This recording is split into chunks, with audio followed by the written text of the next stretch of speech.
Shalom lovers of God, senang rasanya boleh kembali menyapa lovers of God sekalian.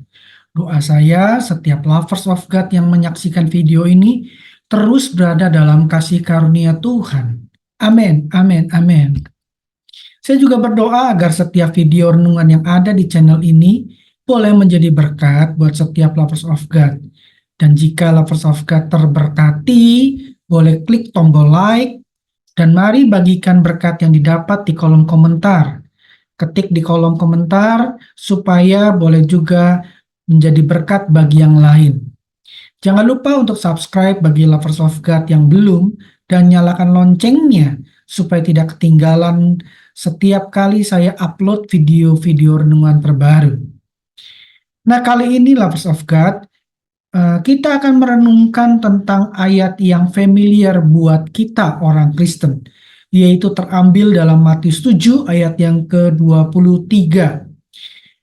Berbunyi demikian, "Pada waktu itulah aku akan berterus terang kepada mereka dan berkata, Aku tidak pernah mengenal kamu. Enyahlah daripadaku kamu sekalian pembuat kejahatan." Dalam ayat ini ada satu kata tragis yang paling mengerikan, yaitu kata enyahlah. Jika Tuhan berkata demikian, jika Tuhan berkata enyahlah, artinya kita tidak mungkin bisa berada bersama Tuhan di sorga. Ini suatu kata yang sangat mengerikan, bukan? Saya percaya tidak ada satupun dari kita yang ingin mendengar kata itu terucap dari mulut Tuhan. Setuju lovers of God? Nah, karenanya mari kita pelajari apa yang menyebabkan Tuhan menyebabkan kata enyahlah itu. Jika kita perhatikan secara seksama, maka kita akan temukan dua penyebab sehingga Tuhan berkata enyahlah. Apa penyebabnya? Yang pertama, aku tidak pernah mengenal kamu. Jadi, Tuhan akan mengusir orang-orang yang tidak dikenal Tuhan. Lalu yang kedua, yaitu pembuat kejahatan. Mari kita kupas satu persatu lah persahabat. Tapi agar kita dapat gambaran yang lebih lengkap, maka mari kita baca terlebih dahulu ayat 22-nya. Kalau tadi ayat 23, sekarang satu ayat di atasnya, yaitu ayat 22. Matius 7 ayat 22 berkata, "Pada hari terakhir banyak orang akan berseru kepadaku, Tuhan, Tuhan, bukankah kami bernubuat demi namamu dan mengusir setan demi namamu dan mengadakan banyak mujizat demi namamu juga?" Jika kita perhatikan, maka ayat 23, Matius 7 ayat 23 itu adalah jawaban dari ayat 22. Jadi perkataan enyahlah dari Yesus itu ditujukan kepada orang-orang yang tersebut dalam ayat 22, yaitu orang-orang yang bernubuat demi nama Tuhan, mengusir setan demi nama Tuhan, mengadakan mujizat demi nama Tuhan. Artinya mereka yang disebut dalam ayat 22 itu adalah orang-orang yang memiliki karunia-karunia yang luar biasa. Setuju lah sahabat ya?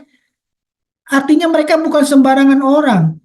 Mereka adalah hamba-hamba Tuhan, orang-orang yang sudah terlibat dalam pelayanan. Kenapa? Kenapa Tuhan sampai berkata nyala? Pasti ada sebabnya. Karena itu mari kita kupas dua penyebab sehingga Tuhan berkata nyala. Yang pertama, tadi dikatakan penyebabnya adalah aku tidak pernah mengenal kamu.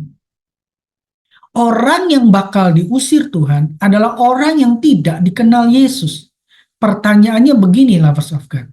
Kalau Yesus adalah Tuhan yang maha tahu, masa sih dia tidak mengenal kita? Betul? Nah, lalu kata mengenal ini mengenal seperti apa? Menilik dari kata Yunaninya, kata mengenal di sini menggunakan kata Yunani adalah ginosko. Salah satu arti dari kata ginosko adalah intim. Artinya, orang-orang yang diusir Yesus adalah orang-orang yang tidak intim dengannya. Kenapa? Orang-orang yang tidak intim dengan Yesus, orang-orang yang tidak intim dengan Tuhan, orang-orang itu tidak dikenal Tuhan. Sekalipun orang tersebut punya karunia yang luar biasa, tetapi jika tidak intim, maka orang tersebut akan diusir Tuhan. Lantas, bagaimana cara agar kita bisa intim dengan Dia? Bagaimana kita bisa intim dengan Tuhan? Tidak lain dengan hidup bergaul. Karena tanpa pergaulan, tanpa bergaul, maka kita nggak mungkin bisa intim dengan Tuhan. Apa sih artinya? Artinya kita senantiasa melibatkan Tuhan dalam setiap aspek hidup kita. Kalau berkata saya hidup bergaul dengan Tuhan, mari kita renungkan, apakah kita melibatkan Tuhan dalam setiap aspek hidup kita? Siapa contohnya di sini? Contohnya adalah Henokh. Kalau kita baca dalam Kejadian 5 ayat 24, Henokh hidup bergaul dengan Allah. Lalu ia tidak ada lagi, sebab ia telah diangkat oleh Allah. Henokh hidupnya itu bergaul dengan Allah. Dan Henokh mengalami pengangkatan atau rapture dari Allah. Kenapa? Karena Henokh bergaul dengan Allah, Henokh intim dengan Allah, Henokh dikenal oleh Allah. Makanya Henokh mengalami pengangkatan. Nah, kata bergaul di sini menggunakan kata Ibrani adalah halak. Apa artinya? Salah satu maknanya adalah berjalan bersama, walk with. Artinya beginilah bersahabat. Kalau dikatakan saya bergaul bersama Tuhan, artinya saya harus berjalan bersama Tuhan.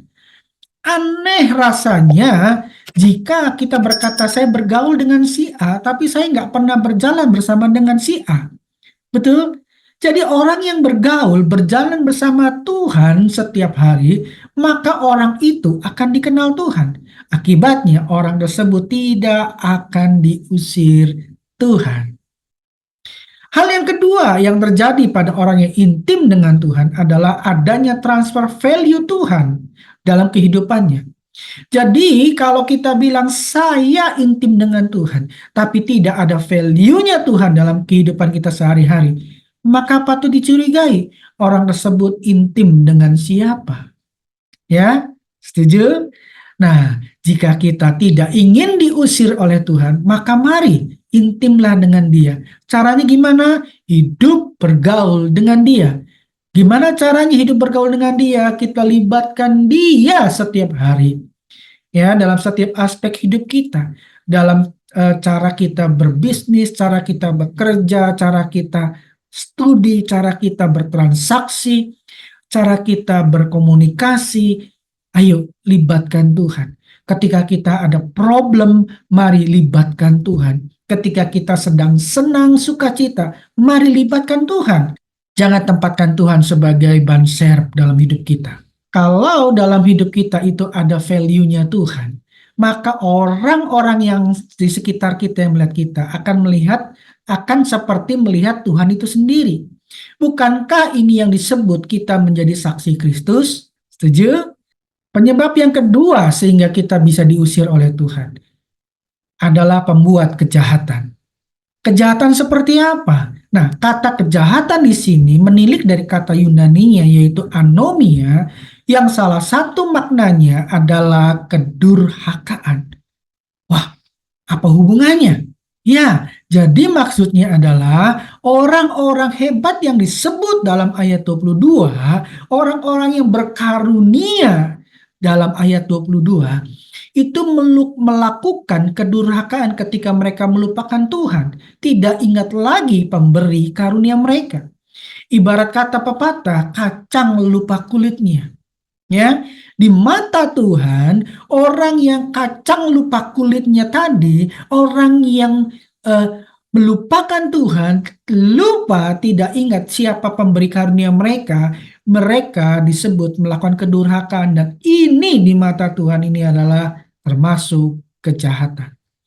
Mereka sibuk menggunakan karunia yang Tuhan beri, tapi mereka melupakan Tuhan sang pemberi karunia itu sendiri. Mereka mencari ketenaran dirinya dengan menggunakan karunia yang Tuhan beri kepada mereka. Makanya Alkitab bahasa Inggris versi The Message itu menggunakan kalimat all you did was use me to make yourself important. Ya, terjemahannya kurang lebih yang Anda lakukan hanyalah memanfaatkan saya untuk menjadikan diri Anda penting. Nah, kata pembuat kejahatan di sini ya, artinya begini. Orang-orang yang hebat yang ada dalam ayat 22 tadi, itu mereka menggunakan semua karunia-Nya untuk ketenaran dirinya. Seakan-akan mereka itu memanfaatkan karunia yang sudah Tuhan beri, bukan untuk pembangunan tubuh Kristus, bukan untuk kemuliaan nama Tuhan, tetapi mereka gunakan itu untuk ketenaran dirinya. Nah, inilah yang disebut kedurhakaan, inilah yang disebut anomia, inilah yang disebut Tuhan pembuat kejahatan. Mereka menggunakan karunia mereka itu untuk kemuliaan mereka. Mereka mencuri kemuliaan Tuhan dan mengambilnya menjadi kemuliaan mereka sendiri. Mencuri kemuliaan Tuhan adalah kejahatan di mata Tuhan. Jadi lovers of God, jika kita diberi karunia, mari gunakan itu bukan untuk kemuliaan nama kita, bukan untuk ketenaran nama kita, tapi kita gunakan untuk pembangunan tubuh Kristus, untuk kemuliaan nama Tuhan. Dan janganlah kita sampai melupakan Tuhan, Sang Pemberi karunia itu. Dan mari senantiasa hidup intim, hidup bergaul dengan Dia. Dengan demikian pasti kita tidak akan diusir Tuhan.